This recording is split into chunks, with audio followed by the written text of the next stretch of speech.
कभी किसी पक्षी को घोंसले की नींव बनाते देखा है? अथक परिश्रम करके तिनका तिनका बिटोर कर वो पक्षी अपना घोंसला बनाता है, अपनी संतान के लिए एक सुरक्षित घर बनाता है। और फिर कहीं से तीव्र आंधी आती है, भारी वर्षा होती है और उसका घोंसला तिनका तिनका करके बिखर जाता है। फिर वो पक्षी क्या करता है? वो रोता नहीं, ना ही विलाप करता है। वो बिना विलंब करे फिर से अपना घोंसला बनाना प्रारंभ कर देता है और सफलता पाता है। फिर हम क्यों छोटी छोटी असफलता से भयभीत होकर परिश्रम करना छोड़ देते हैं?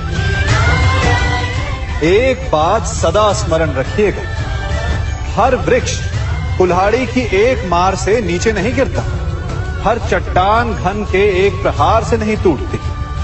सफलता पाने के लिए अनावरत परिश्रम करना ही मात्र एक मार्ग है। स्वीकारण, सत्य का स्वीकारण मनुष्य के लिए बहुत ही महत्वपूर्ण है। जब तक मनुष्य सत्य को स्वीकार नहीं करता, उसे असत्य से लड़ने की शक्ति प्राप्त नहीं होती। जब आप भोजन करते हैं तो क्या होता है? आपका पेट स्वीकारता है कि वो भर चुका है और आप भोजन करना बंद कर देते हैं। जब आपको निद्रा आती है तो क्या होता है? आपका मन स्वीकारता है कि आपका शरीर थक चुका है और उसे विश्राम की आवश्यकता है। उसी प्रकार जब आपको किसी व्यसन को रोकना हो तो आपको स्वीकारना पड़ता है कि बहुत हो चुका, चाहे वो लालच हो या मदिरापान। उस व्यसन का त्यागना तभी प्रारंभ होता है जब आप ये स्वीकार कर लेते हैं कि आप उस व्यसन के बंधक हैं। हम में से ऐसा कोई नहीं जिनकी परछाई उनसे दूर रहती। हमारी परछाई सदैव हमारे साथ रहती है। कदाचित हमारी परछाई हमारे कर्मों के फलों का संकेत है। कदाचित इसी कारण कई बार हमें अपनी परछाई से भय भी लगता है, परंतु इस भय से निवारण पाने का एक साधन अवश्य है। वो है सूर्य की ओर मुख करना या किसी प्रकाश के स्रोत की ओर मुख करना, क्योंकि तब हमें हमारी परछाई दिखाई नहीं देती। यदि इसे जीवन के संदर्भ में देखें तो ये प्रकाश का स्रोत शुभ कर्मों की चेतना है। यदि आपके मन में शुभ कर्म करने की इच्छा है तो आपको कभी भी अपने कर्मों के फल का भय नहीं होगा, क्योंकि यदि आपका मन शुद्ध होगा तो आपके कर्म शुद्ध होंगे और शुद्ध कर्मों का फल कभी अशुद्ध नहीं हो सकता। आज मैं आप सबको एक कथा सुनाता हूं। एक दिन प्रातः एक व्यापारी अपने घर से निकला। घर से निकलते ही एक बिल्ली ने उस व्यापारी का मार्ग काट दी। व्यापारी घबरा गया। वो फिर से घर लौट गया और शुभ घड़ी की प्रतीक्षा करने लगा। और जब वो पुनः अपने घर से निकला तब वो वाहन जा चुका था जिससे राजा तक पहुंचकर उसे भेंट देनी थी। राजा को भेंट नहीं मिली। राजा क्रोधित हो गए। राजा ने उस व्यापारी का व्यापार बंद करवा दिया। इस कारण व्यापारी क्रोधित होकर घर पर अपनी पत्नी से लड़ बैठा। पत्नी अपने बच्चों समेत मैके वापस चली गई और उस व्यापारी के जीवन में यदि कुछ रह गया था तो केवल अंधकार। और इन सब का कारण वो उस बिल्ली को मानता रहा जिसने उसका मार्ग काटा था। ऐसा ही एक दूसरा व्यापारी राजा को भेंट देने निकला और उस व्यापारी का मार्ग भी एक बिल्ली ने काट दिया। वो व्यापारी तनिक घबराया, परंतु उसने आगे बढ़ना अधिक उचित समझा। राजा तक वो समय पर पहुंचा। उसने राजा को भेंट दी। राजा प्रसन्न हुए और राजा ने व्यापारी को अपना व्यापार बढ़ाने की अनुमति दी, स्वर्ण आभूषण दी। जब व्यापारी घर पर पहुंचा तो पत्नी को आभूषण और अपने बच्चों को देने के लिए वस्त्र थे उसके पास। हर ओर प्रसन्नता थी। समझ रहे हैं ना, दोनों के साथ एक ही प्रकार की घटना हुई, परंतु दोनों की प्रतिक्रिया भिन्न थी। ऐसा ही हमारा जीवन भी है। हमारे जीवन में प्रारब्ध का अपना स्थान है, परंतु उससे कई अधिक महत्वपूर्ण हमारी प्रतिक्रिया, हमारे सोच का प्रभाव है। क्योंकि यही हमारे जीवन को आकार देते हैं। इसलिए अपनी सोच को सकारात्मक रखिए। आपका जीवन सदैव आनंदमय रहेगा। आप इन दो पात्रों को देख रहे हैं। मेरे इस पात्र में जल है और ये पात्र मिष्ठान से भरा हुआ है। दोनों ही पात्र भरे हैं, परंतु देखिए, मिश्री को जल में मिला दिया, जल ने मिश्री को अपना लिया, मिश्री ने अपना अस्तित्व खो दिया। परंतु जल को अभिमान है कि उसका अस्तित्व अभी भी बना हुआ है। परंतु जो इस जल को चखेगा उसे अवश्य पता चल जाएगा कि ये जल अब वो जल नहीं रहा, ये अब शरबत बन गया।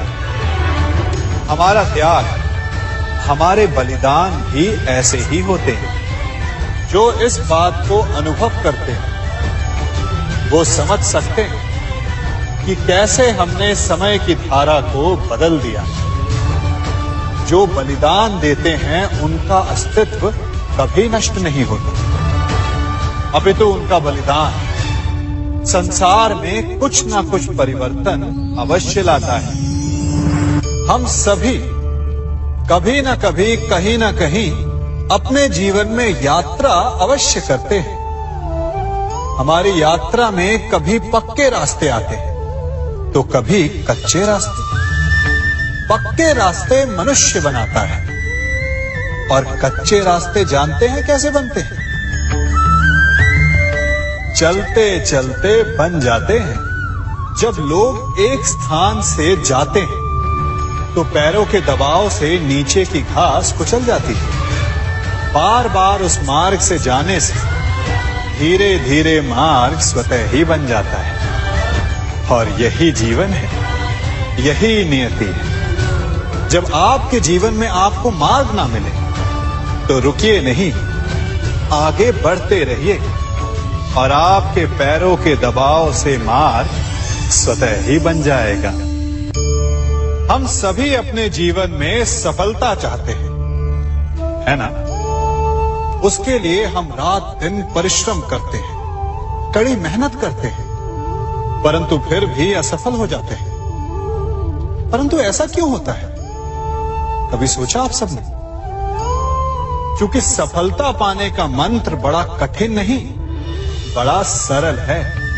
उचित विचार, उचित समय, उचित स्थान पर उचित प्रहार। जब आपके विचार, समय, स्थान और प्रहार यानी परिश्रम उचित है तो सफलता आप ही को मिलेगी। जिस प्रकार एक लोहार लोहे से कुछ बनाते समय उस लोहे के सही ताप तक के आने की प्रतीक्षा करता है और समय आने पर उचित स्थान पर पर्याप्त बल से प्रहार करता है और लोहा आकार ले लेता है, ठीक उसी प्रकार आपकी सफलता भी आकार लेती है।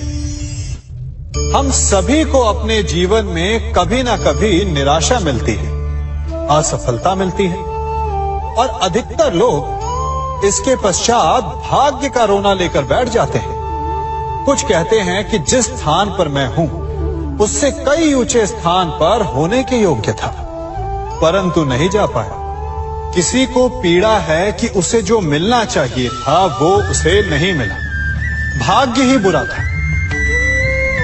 भाग्य क्या होता है? भाग्य वन में खिला पुष्प देवताओं को चढ़ाया जाएगा या किसी सुंदरी की वेणी में वो सजेगा या फिर उसे कुचल कर उत्पाद बना दिया जाएगा।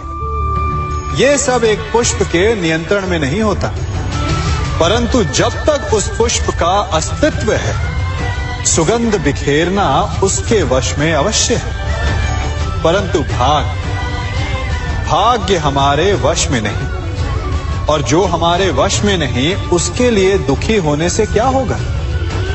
कर्म पर वश है, वो कीजिए और धीरे धीरे भाग्य आपके वश में आ जाएगा, क्योंकि कर्म ही प्रधान है।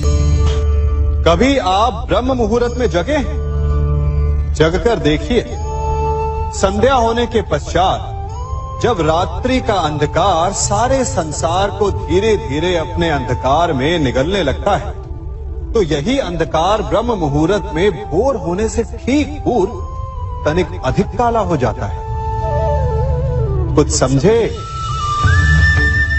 हमारा जीवन भी कुछ ऐसा ही होता है। जब हमारे जीवन की समस्याएं अपने अंत पर होती है, तो यही समस्याएं एक भीषण रूप लेकर हमारे समक्ष प्रस्तुत हो जाती है, और ऐसे परिस्थिति में अधिकतर लोग हार मान जाते हैं, भय खा जाते हैं। परंतु यदि आप हार न माने, भय न खाएं, दृढ़ रहें, निरंतर आगे बढ़ते रहें, तो प्रकाश के रूप में हमारा स्वागत करने के लिए सूर्य उदय सदा हमारे समक्ष प्रस्तुत रहेगा। आपने बरगद के वृक्ष को देखा है? जितना विशाल उतना दृढ़। पतझड़ में वो सूख जाते हैं, परंतु दुर्बल नहीं होते, टूटकर गिरते नहीं। और उसके विपरीत दलदल में उपजे वृक्षों को देखिए, वो दिखने में तो बड़े होते हैं, पतझड़ आए या शीत सदा हरे भरे होते हैं, परंतु इतने दुर्बल होते हैं कि जल धारा के हल्के से वेग से वो गिर जाते हैं। परंतु ऐसा क्यों होता है? कारण है जड़ें। जिसकी जड़ें दृढ़ भूमि में है, वो हर चक्रवात, हर ऋतुओं को सह लेता है, और जिसकी जड़ें दलदल में है, वो स्वयं की जड़ों को दुर्बल बना लेता है। कुछ ऐसा ही मनुष्य भी होता है, जो अधर्म, कुकर्म और असत्य की धरा पर उपजा है। वो समय की एक मार भी नहीं सह पाता, और जो मनुष्य सत्य, धर्म की धरा पर उपजा है, वो हर समस्या से अविचलित हो जाता है। अब आप पर निर्भर करता है कि आप क्या बनना चाहते हैं। हमारे जीवन में मित्र और शत्रु बड़ा महत्व रखते हैं। यदि गंभीरता से सोचा जाए तो ऐसा कोई क्षण नहीं जब हम अपने मित्रों के बारे में ना सोचते हो, या फिर अपने शत्रुओं के बारे में। हमारा हर कार्य या तो हमारे मित्रों के हित के लिए होता है, या फिर हमारे शत्रुओं के अहित के लिए। हम हर स्थान या तो अपने मित्रों के साथ होते हैं, या फिर अपने शत्रुओं के साथ। कोई नहीं चाहता कि उनका शत्रु प्रसन्न रहे। हर कोई अपने शत्रु को नष्ट कर देना चाहता है, और ऐसा करने के लिए वो हर संभव प्रयास करता है। उसे आर्थिक, मानसिक और शारीरिक हानि पहुंचाने का प्रयास करता है। परंतु यदि मैं आज आपको ऐसा मंत्र सिखाऊं जिससे आप अपने शत्रु को सदा के लिए नष्ट कर दे तो, और वो मंत्र है मित्र बनाना। अपने सभी शत्रुओं को अपना मित्र बना लीजिए, और आपके सारे शत्रु स्वतः ही समाप्त हो जाएंगे। मैं क्या कर रहा हूं? मैं दिए प्रज्वलित कर रहा हूं ताकि अंधकार को मिटा सकूं। अब आप कहेंगे कि इसमें कौन सी बड़ी बात है ना? परंतु इसमें महत्वपूर्ण बात समझने के लिए यह है कि मैं क्या नहीं कर रहा हूं, और मैं अंधकार नहीं कर रहा हूं। क्योंकि अंधकार को मिटाने के लिए प्रकाश का अस्त्र तो उठाना ही पड़ता है। बुराई को बुराई से नहीं, अच्छाई से जीता जाता है।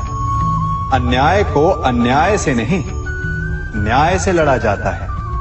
क्रोध को क्रोध से नहीं, क्षमा का साथ लेना होता है। ठीक उसी प्रकार एक लोहा लोहे को काटता है, परंतु एक ठंडा लोहा ही गर्म लोहे को काट सकता है। इसलिए यदि आपको अपने जीवन में विजयी होना है तो अपने शस्त्रों को, अपने अस्त्रों को सोच समझ कर उठाइए, क्योंकि एक अनुचित सोच परिणाम पर भारी प्रभाव डाल सकती है। आप सब सोच रहे होंगे कि ये क्या मैं करने लगा। मैं इस पौधे को जड़ से उखाड़ रहा हूं। आश्चर्य हो रहा है ना कि एक पौधे को उखाड़ना या काटना ना केवल एक अपराध है अपितु पाप भी है।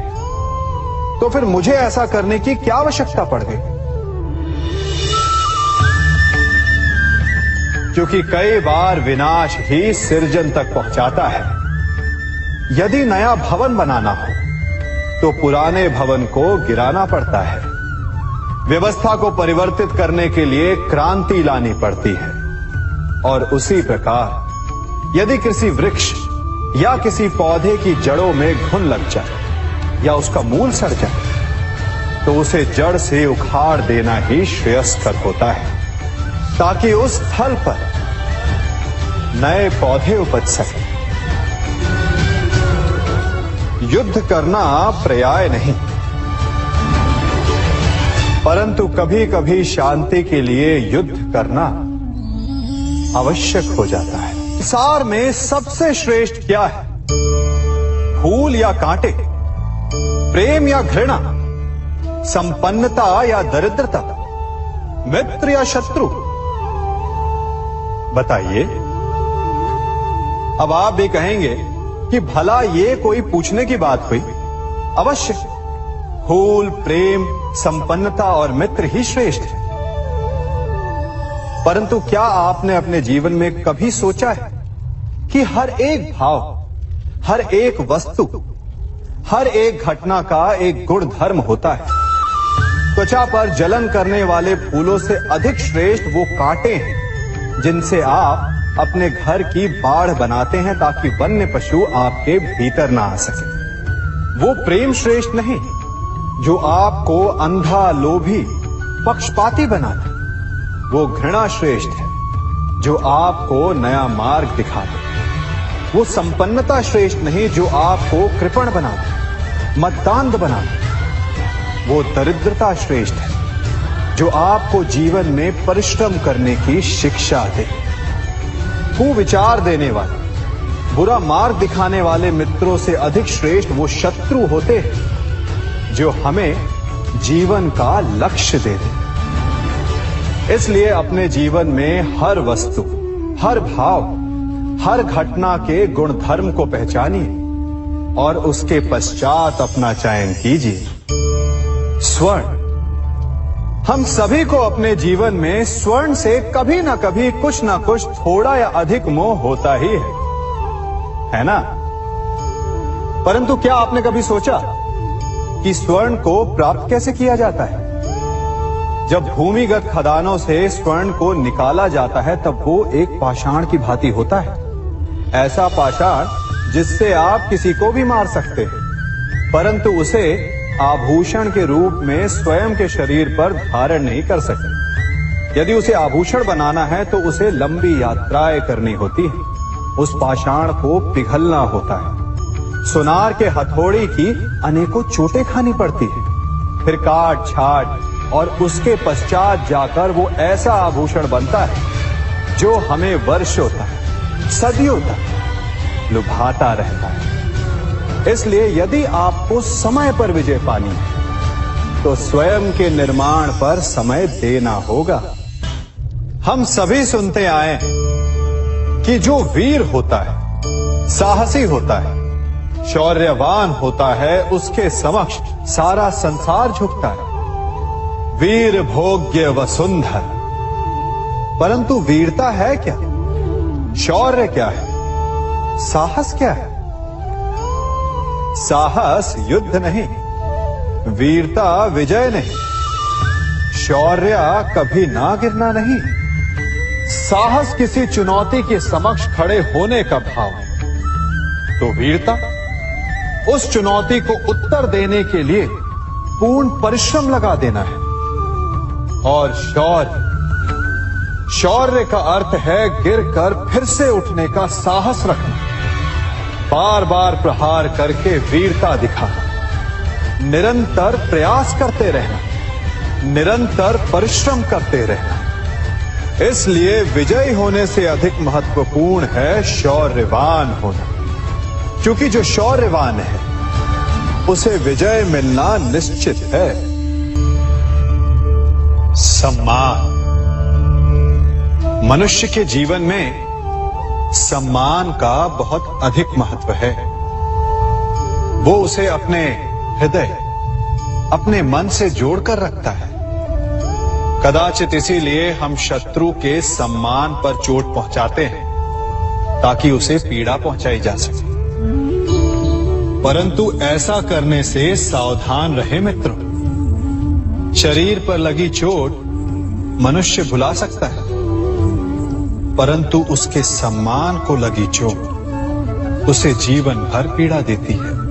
और स्त्री के मान सम्मान पर लगी चोट उसे उस सीमा तक ले जाती है जहां उसे केवल प्रतिशोध दिखाई देता है।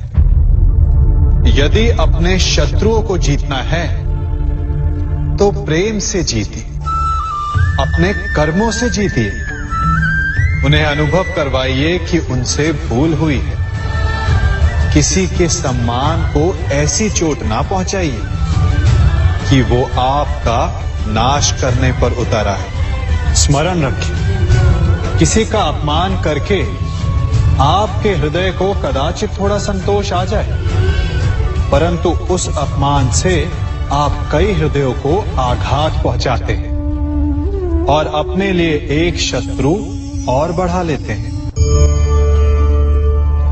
हम सब शीघ्र ही सफलता चाहते हैं, ढेर सारी संपत्ति और सुख चाहते हैं, और ऐसे में कई बार हम छोटे मार्गों का चयन कर लेते हैं। वो मार्ग जिनमें परिश्रम नहीं होता, जिनमें होता है तो केवल छल, कुटिलता और भाग्य का सहारा। जैसे कि जुआ। कोई जुए के खेल में धन लगाता है, कोई दांव लगाता है और ये भूल जाता है कि जुआ ऐसा दलदल है कि जिसमें एक बार गिरे तो सर्वनाश से पहले निकलना असंभव है। यदि आप जीते तो और जीतने की भूख बढ़ जाएगी, और यदि आप कुछ हार बैठे तो उसे पुनः पाने के लिए आप फिर से खेलेंगे।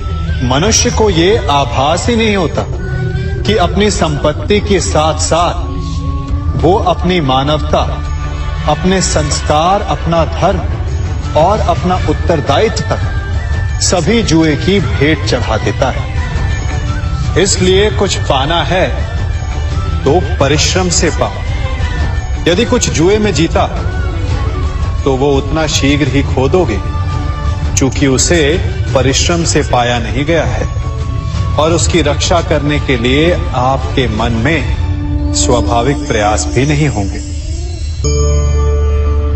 क्षमा बढ़न को चाहिए, छुट्टन को उत्पाद। क्षमा इस संसार में शांति का, सुख का मूल आधार है। क्षमा आपके मन से प्रतिशोध और शत्रुता जैसे भावों को समाप्त करती है। परंतु क्या हर स्थान पर क्षमा आवश्यक है? क्या प्रत्येक का अपराध क्षमा करने के योग्य होता है? नहीं। कभी कभी उसे क्षमा करके हम उस व्यक्ति को और बड़ा अपराध करने की प्रेरणा देते हैं, और ऐसा ही अपराध है स्त्री का मान भंग करना, जिसमें क्षमा की कोई अवस्था नहीं। यदि सिंह भूल से गाय के बछड़े का अखेट कर ले तो उसे क्षमा किया जा सकता है, परंतु यदि वो नरभक्षी हो जाए तो उसके केवल दो स्थल होते हैं, या तो पिंजरा या फिर मृत्यु की गोद। कुछ परिस्थितियों में क्षमा के स्थान पर दंड देना आवश्यक होता है, क्योंकि ये दंड का भय ही है जो लोगों को वो अपराध करने से रोकता है। संसार में सबसे बड़ा क्या है? अभिमान और बाहुबल या विश्वास और आस्था? निश्चित रूप से बाहुबल के महत्व को नकारा नहीं जा सकता।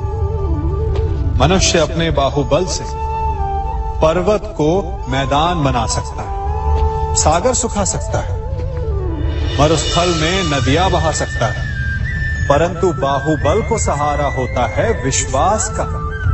यदि मन में विश्वास ना हो तो बाहुबल किसी काम का नहीं। वो कौन सा बल है कि मोर आकाश की ओर ताकते हैं? वो विश्वास ही तो है जिसके कारण वर्षा होती है और दोनों की प्यास बुझती है। परंतु जब आपके बाहुबल का सामना धर्म के विश्वास से होता है तो बाहुबल हार जाता है और जीतता है विश्वास। विजय होती है आस्था की। यदि आप सत्य के मार्ग पर चल रहे हैं और आप अपने इष्ट में आस्था रखते हैं तो किसी भी पापी का बल आपका कुछ नहीं बिगाड़ सकता।